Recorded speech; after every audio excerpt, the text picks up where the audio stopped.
Hello friends, welcome to D K study point. मैं D K दीपक।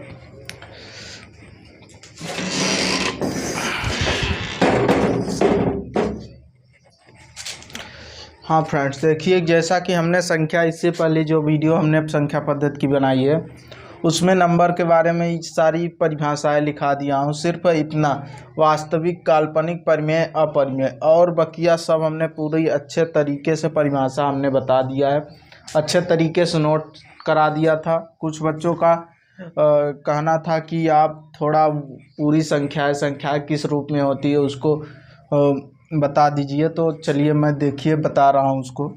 जैसा कि आप देख रहे हैं, संख्या नंबर होता है। ठीक, नंबर दो प्रकार के होते हैं, एक तो वास्तविक होता है, एक काल्पनिक होता है।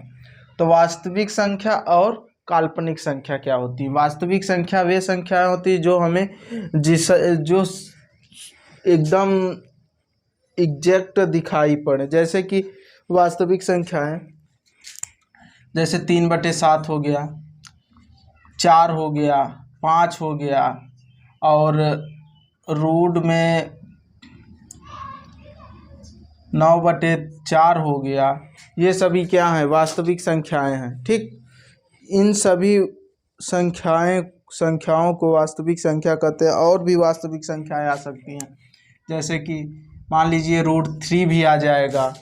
पाई भी वास्तविक संख्या में आता है। पाई भी क्या है? वास्तविक संख्या है। काल्पनिक संख्या क्या होती हैं?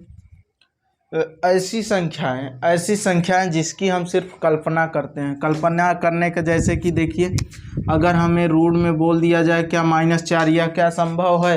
कभी नहीं संभव है। इसका कोई मतलब ही नहीं निकलता है, यह सिर्फ कल्पना की जाती है। जैसे मान लीजिए माइनस यहाँ पर है, √5 हो गया और यहाँ पर 2 हो गया, तो क्या ये कल्पना करने योग्य है? नहीं है। इसमें सिर्फ यही कल्पना कर सकते हैं कि बस यह होगा, बस।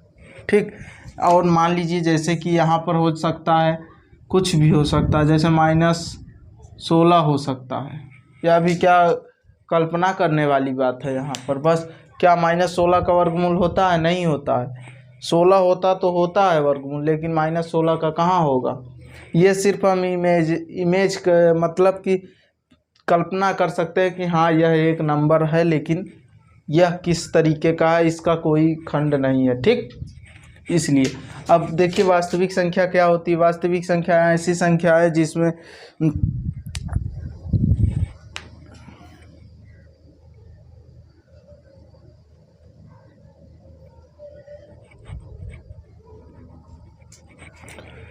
वास्तविक संख्या जैसे 3/7 हो गया, 4 हो गया, 5 हो गया, मतलब कि इसमें परिमेय अपरिमेय दोनों तरीके की संख्याएं रहेंगी। ऐसी संख्या है जिसमें परिमेय अपरिमेय दोनों शामिल हो, उसे वास्तविक संख्याएं कहते हैं। ठीक, तो अब इसमें परिमेय भी आएगा और अपरिमेय भी आएगा।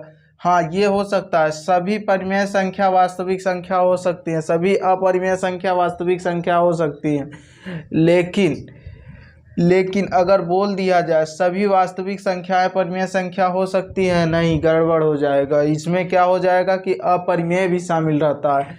चूँकि सभी वास्तविक संख्याएं परिमेय संख्या नहीं हो सकती, क्योंकि इसमें वास्तविक संख्या हम दो प्रकार की संख्याएं होती है, एक तो परिमेय होता है, एक अपरिमेय। इसको समझना पड़ेगा। परिमेय संख्या किसे कहते हैं? परिमेय संख्या किसे कहते हैं? ऐसी संख्या जिसको हम P/Q के रूप में लिख सकते, जिसको P/Q के रूप में लिख सके। और सुनिए, और जैसे कि Q बराबर ना हो किसके? 0 के। अर्थात हमारा ये जो हर है यह 0 के बराबर नहीं हो सकता है। ठीक, ऐसा जैसे कि एग्जाम्पल में देखिए यहीं दे रहा हूँ, जैसा कि 5/2 हो सकता है, √9/9 हो सकता है, लेकिन अगर यहीं पर √3 दे दिया जाए तो नहीं होगा।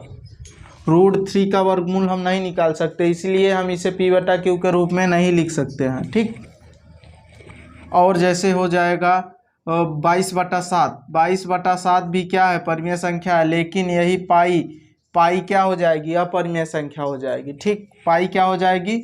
अपरिमेय संख्या हो जाएगी। और जैसे कि मान लीजिए अगर हम और संख्या ले लें, जैसे कि यहाँ पर 0/2 भी क्या हो जाएगा? परिमेय संख्या हो जाएगा, लेकिन जीरो, लेकिन अगर बोल दिया जाए 2/0 क्या है, नहीं होगा, क्योंकि यह अपरिमेय संख्या हो जाए। हमें मालूम है कि हर हमारा क्या नहीं होना चाहिए, 0 के बराबर नहीं होना चाहिए, इसलिए हम इसे अपरिमेय संख्या कहते हैं। ठीक, हमारा परिमेय संख्या में क्या कहता है कि हमारा q जो है बराबर ना हो किसके, 0 के। यह हमारा क्या है, रूल है। अर्थात ऐसी संख्या है जिसे हम p/q के रूप में लिखें और q बराबर ना हो 0 को, उसे हम परिमेय संख्या कहते हैं। अपरिमेय संख्या किसे कहते हैं? अपरिमेय संख्या ऐसी संख्या है जिसे हम p/q के रूप में ना लिख पाएँ, उसे अपरिमेय संख्या कहते हैं। जैसे एग्जाम्पल में देखिए, एग्जाम्पल में जैसे पाई हो गया, पाई को क्या हम इसका लिख सकते हैं बटा 1? कुछ नहीं कर सकते, इसका निश्चित नहीं, यह सिर्फ पाई है तो है, और लेकिन इसका 22/7 जब मान रख दिया जाए तो वह परिमेय संख्या हो जाएगा। और जैसे √3 हो गया, √3 हो गया, यह भी अपरिमेय संख्या है। और जैसे अगर मान लीजिए हम परिमेय में रखें तो 1/0 भी क्या है, अपरिमेय संख्या, 1/0 भी अपरिमेय संख्या है। और जैसे कि हम ले लें, मान लीजिए √15 भी ले सकते हैं, √15 भी क्या है, अपरिमेय संख्या है।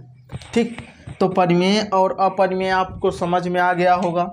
चूँकि हमने बताया कि सभी वास्तविक संख्याएं ना तो परिमेय होती है ना तो अपरिमेय होती हैं, लेकिन हाँ, सभी परिमेय संख्या वास्तविक संख्या हो सकती है। सभी परिमेय संख्या क्या हो सकती है, वास्तविक, अर्थात रियल नंबर हो सकती हैं। और सभी अपरिमेय संख्या भी क्या हो सकती हैं, वास्तविक संख्या हो सकती है, लेकिन सभी वास्तविक संख्या अपरिमेय नहीं होंगी कभी। चूँकि हमें मालूम है कि वास्तविक संख्या के 2 भाग होते हैं, एक तो परिमेय होता है, एक अपरिमेय होता है। अब सिर्फ हम परिमेय पढ़ते हैं। परिमेय में क्या आता है, पूर्णांक संख्याएं आती है। पूर्णांक संख्याएं किसे कहते हैं? ऐसी संख्याएं जो धनात्मक तथा ऋणात्मक हो, उसे हम पूर्णांक संख्याएं कहते हैं, इंटीजर नंबर। अब देखिए, प्राकृतिक पूर्णांक संख्या 2 प्रकार की होती हैं, एक तो प्राकृतिक संख्या, एक तो पूर्ण संख्या। प्राकृतिक संख्या किसे कहते हैं? गिनती की संख्या को प्राकृतिक संख्या। हमने पूरा परिभाषा लिख कर बताया अगली वीडियो में, जो हमने इससे पहले वीडियो बताया है, 22 मिनट की वीडियो है, आप लोग उसे ज़रूर देखिए। और मेरे चैनल को शेयर करें, सब्सक्राइब करें, तुरंत सब्सक्राइब करें इस तरीके की वीडियो देखने के लिए। ठीक, ज़्यादा से ज़्यादा सब्सक्राइब करें।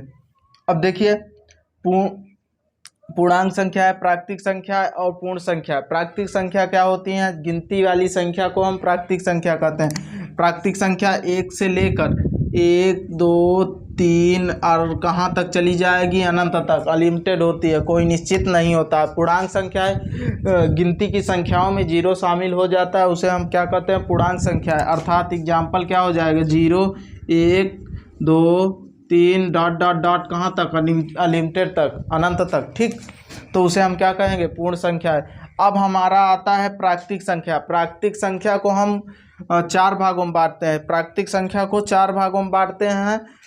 कौन कौन सा होता है? सम होता है, विषम होता है, भाज्य होता है, अभाज्य होता है। इसी में सह अभाज्य भी आएगा, संपूर्ण संख्या भी आएगी। ठीक, तो सम संख्या ऐसी संख्या है, सम संख्या को इंग्लिश में कहते हैं इवन नंबर। इवन नंबर क्या होता है? इवन नंबर क्या होता है?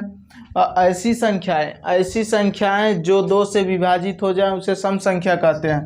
जैसे एग्जाम्पल में देख लीजिए, 2, 4, 6, 8, 10 डॉट डॉट डॉट कहाँ तक चला जाएगा, अनंत तक। ठीक, विषम संख्याएं क्या होती हैं? ऐसी संख्याएं, विषम संख्याएं उसे कहते हैं जो 2 से विभाजित ना हो, उसे विषम संख्या कहते हैं। जैसे 1 हो गया, 3 हो गया, 5 हो गया, 7 हो गया, 9 हो गया, dot dot dot dot dot. ये सभी संख्याएं 2 से विभाजित नहीं होती हैं, इसलिए हम क्या कहते हैं? इसे विषम संख्या कहते हैं। अभाज्य संख्या किसे कहते हैं? ऐसी संख्या है जिसके अभाज्य संख्या प्राइम नंबर होता है। भाज्य संख्या प्राइम नंबर, ऐसी संख्याएं जिसका सिर्फ 2 खंड हो, एक तो वह 1 से कटे और स्वयं से, अर्थात अपने आप से कटे, उसे हम क्या कहते हैं? अभाज्य संख्या कहते हैं। ठीक, अभाज्य संख्या में जैसे कौन कौन सी संख्याएं आती हैं अभाज्य में संख्या में? जैसे 2 हो गया, 3 हो गया, 5 हो गया, 7 हो गया, 11 हो गया, डॉट डॉट डॉट, ऐसे ही। ठीक, अनंत तक चली जाएंगी। भाज्य संख्या किसे कहते हैं? भाज्य संख्या किसे कहते हैं?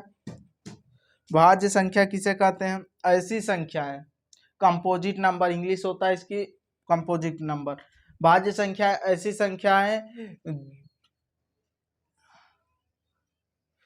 संख्या है जिसके दो या दो से अधिक खंड हो, उसे हम भाज्य संख्या कहते हैं। ऐसी संख्या है जिसके दो या दो से अधिक खंड हो, उसे हम भाज्य संख्या कहते हैं। जैसे सब 4 हो गया, 6 हो गया, 8 हो गया, 10 हो गया, सॉरी 9 भी आएगा, ठीक, 9 हो गया, 10 हो गया, 12 हो गया, 15 हो गया, इसी में 14 भी है, 14 हो गया, 15 हो गया, डॉट डॉट डॉट कहाँ तक चली जाएगी? अनंत तक। उसे हम क्या कहते हैं? भाज्य संख्या कहते हैं। और हमने सह अभाज्य भी बताया। सह अभाज्य क्या होता है?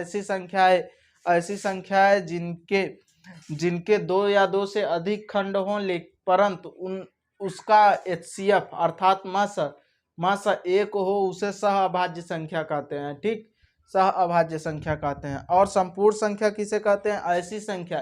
ऐसी संख्याएं जिन संख्याओं के खंडों का योग उस संख्या को छोड़कर और उन संख्याओं के खंडों का योग उस संख्या के बराबर आता है, उसे संपूर्ण संख्या कहते हैं। जैसे संपूर्ण संख्या में क्या होता है?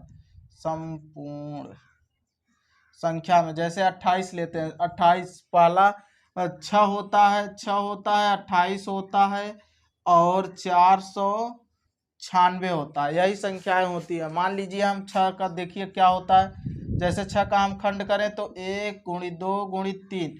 अब देखिए स्वयं 6 भी आता है खंड में, लेकिन हम यही बोले हैं कि स्वयं संख्या न लिया जाए और इसको जोड़ देंगे तो यह क्या है? जब जुड़ जाए तो सेम टू सेम 6 आ गया ना, तो यह क्या है? परफेक्ट नंबर है।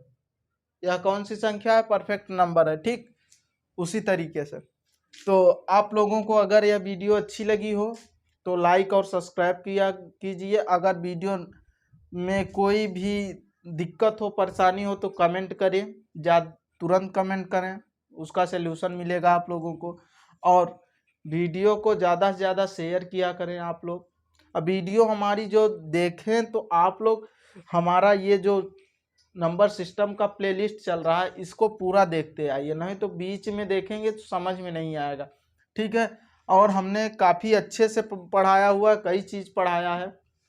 ये शायद आज 9वीं या 10वीं क्लास है संख्या पद्धति की। अभी संख्या पद्धति की क्लास काफ़ी है, संख्या पद्धति के बाद भी बहुत कुछ पढ़ाना है, ठीक।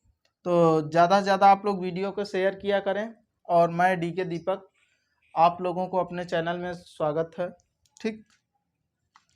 कोशिश करें कि ज़्यादा से ज़्यादा शेयर हो, ठीक। थैंक्स।